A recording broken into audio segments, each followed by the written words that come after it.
അസ്സലാമു അലൈക്കും വറഹ്മത്തുള്ളാഹി വബറകാതുഹു. പ്രിയമുള്ള സഹോദരങ്ങളെ, ഇന്ന് സംസാരിക്കുന്നത് അസൂയ ഉള്ളവരെ തിരിച്ചറിയാനുള്ള മാർഗങ്ങളെക്കുറിച്ചിട്ടാണ്. അസൂയ മനുഷ്യനെ നശിപ്പിക്കുന്ന വലിയൊരു മാനസിക രോഗമാണ്.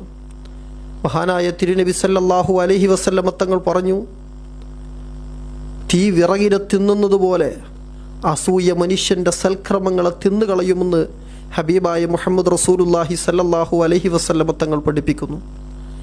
ഒരു മനുഷ്യൻ്റെ നന്മകൾ അസൂയ നശിപ്പിച്ച് കളയും. അപ്പം നമ്മോട് അസൂയ ഉള്ളവർ അവർ നമ്മുടെ വലിയ ശത്രുക്കളായിരിക്കും. സിഹിർ പോലുള്ള ഒരു മനുഷ്യനെ പ്രയാസപ്പെടുത്തുന്ന വലിയ വലിയ കാര്യങ്ങൾ ചെയ്യുന്നവർ അവരോട് അസൂയ ഉള്ളവരാണ്. അസൂയാലുക്കളെ നാം കരുതിയിരിക്കണം. അപ്പം നമ്മളോട് അസൂയ ഉള്ളവരെ എങ്ങനെയാണ് നാം തിരിച്ചറിയുക? അതിൻ്റെ കുറച്ച് ലക്ഷണങ്ങൾ ഇൻഷാ അല്ലാഹ് നമുക്ക് സൂചിപ്പിക്കാം. ഒന്ന്, അസൂയയുള്ള വ്യക്തിയുടെ മുഖത്ത് പ്രസന്നതയുണ്ടാവില്ല. നമ്മളോട് ഒരാൾക്ക് അസൂയ ഉണ്ടെങ്കിൽ അവർക്ക് നമ്മോട് ആത്മാർത്ഥമായി ചിരിച്ചുകൊണ്ട് ഇടപെടാൻ കഴിയില്ല. നമ്മോട് പ്രസന്നമായ മുഖത്തോടുകൂടെ നമ്മെ സമീപിക്കില്ല. അവർ നമ്മോട് ചിരിച്ചാൽ തന്നെ അതൊരു ഉണ്ടാക്കി ചിരിക്കലായിരിക്കും. അപ്പം ഒരു ആത്മാർത്ഥമായ പ്രസന്നമായ മുഖഭാവം, ഒരു പുഞ്ചിരി, നല്ല ഒരു പുഞ്ചിരി നമ്മോട് അസൂയ ഉള്ളവരിൽ നിന്ന് നാം പ്രതീക്ഷിക്കേണ്ടതില്ല. അപ്പം നമ്മോട് അസൂയുള്ളവരുടെ ഒന്നാമത്തെ ലക്ഷണം അതാണ്.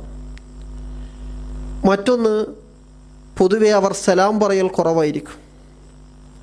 സലാം പറഞ്ഞുകൊണ്ട് അവർ സംസാരം ആരംഭിക്കില്ല. സലാം ഒരാളെ ബഹുമാനിക്കലും കൂടിയാണ്. അള്ളാഹുവിൻ്റെ രക്ഷ നിന്നോട് മേലുണ്ടാവട്ടെ എന്ന് സലാം പറഞ്ഞ് ബഹുമാനത്തോടെ ഇടപെടുന്ന ഒരു ശൈലി അസൂയ ഉള്ളവരിൽ നിന്ന് നാം പ്രതീക്ഷിക്കേണ്ടതില്ല. അങ്ങനെയുള്ളവർക്ക് അസൂയ ഉണ്ട്. ഏതെങ്കിലും ഒരു സാഹചര്യത്തിൽ പെട്ടെന്ന് സംസാരിച്ചതല്ല പറഞ്ഞത്. പൊതുവെ നമ്മോട് സംസാരിക്കുമ്പോൾ സലാം പറഞ്ഞ് സംസാരിക്കാൻ മടികാട്ടുന്നവർ അവർ നമ്മോട് അസൂയ ഉള്ളവരാണ്. അതിൻ്റെ ലക്ഷണമാണ്. മറ്റൊന്ന്, ഒരിക്കലും സ്വതക്ക ചെയ്യുകയോ സഹായിക്കുകയോ ഇല്ല. അസൂയക്കാർ നമുക്കെന്തെങ്കിലും ഒരു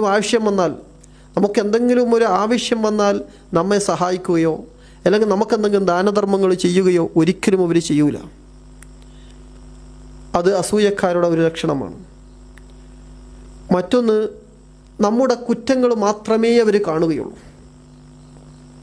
നമ്മുടെ കുറ്റങ്ങൾ മാത്രമായിരിക്കും അവർ കാണുക. നമ്മളെന്ത് നന്മ ചെയ്താലും, നമ്മളെന്ത് നല്ലത് ഉണ്ടായാലും, നമ്മൾക്ക് എന്ത് നല്ല വിശേഷണങ്ങൾ ഉണ്ടായാലും അതൊന്നും അവർ കാണുകയോ പറയുകയോ ചെയ്യില്ല. നമ്മളിൽ നിന്ന് കാണുന്ന തെറ്റുകൾ മാത്രം എടുത്തു പറയുന്നവരായിരിക്കും അസൂയക്കാർ. അഞ്ചാമത്തെ ലക്ഷണം, അവർക്ക് കിട്ടിയ അനുഗ്രഹങ്ങൾ അവർ വില കുറച്ച് കാണും. നമുക്കല്ല, അവർക്ക് കിട്ടിയ അനുഗ്രഹങ്ങൾ അവരെപ്പോഴും, അവർക്ക് അല്ലാഹു ഒരുപാട് അനുഗ്രഹങ്ങൾ ചെയ്തിട്ടുണ്ടാകും.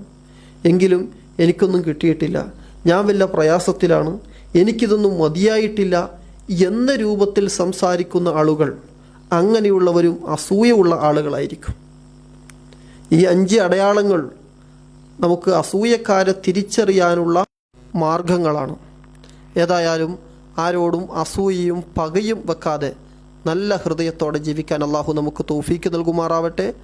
നമ്മോട് അസൂയയും വിദ്വേഷവുമുള്ളവർ അവരുടെ മനസ്സ് അള്ളാഹു നന്നാക്കി കൊടുത്ത് നമ്മോട് സ്നേഹമുള്ള മനസ്സ് അവർക്ക് അള്ളാഹു നൽകി അനുഗ്രഹിക്കുമാറാവട്ടെ. അസ്സലാമു അലൈക്കും വറഹ്മത്തുള്ളാഹി വബറകാതുഹു.